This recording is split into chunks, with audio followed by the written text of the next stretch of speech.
ఎక్కడి నుంచి వస్తున్నారు? ఏమండి? కేఎల్యూనా చదువుతున్నారా? ఎంటెక్ స్టూడెంట్సా మీ ఇద్దరు? హెల్మెట్ పెట్టు. ఎంటెక్ స్టూడెంట్సా? Very good.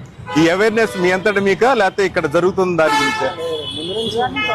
ఇద్దరు పెడతారా? పిలియన్ రైడర్ కూడా ఎక్సలెంట్. ఏంటి ఎంటెక్ ఏంటి బ్రాంచ్ ఏంటి మీది? ఏమండి? సిఎస్సి. మీరు ఇద్దరు నెక్స్ట్ ప్లాన్స్ ఎబ్రాడ్ వెళ్దామని ఇక్కడే చేద్దామని ఏంటి? ఇక్కడే. Very good. ఏ ఊరు అసలు? నేటివ్ ఆఫ్ ఎక్కడ? గుడివాడ. రోజు గుడివాడ నుంచి వస్తారా? ఓహోహో, ఎక్సలెంట్ ప్రికాషన్స్ బ్రదర్. చిన్నోళ్ళు యాక్చువల్ నమస్కారం పెట్టచ్చు మీకు. Very good, very nice of you. Take care of. Thank you అండి, సంతోషం. ఒక్కడితో ఇందాక మీరు ఉన్నారు కాదు కదా? ఎక్కడి నుంచి వస్తున్నారు? ఏమండి? ఎక్కడికి వెళ్తున్నారు? చాలా సంతోషం. మీరు ఈ ఊరేనా? ఒక్కడితోనే పెట్టించలేకపోతున్నాను నేను ఇన్ని కార్యక్రమాలు 4 నెలల నుంచి.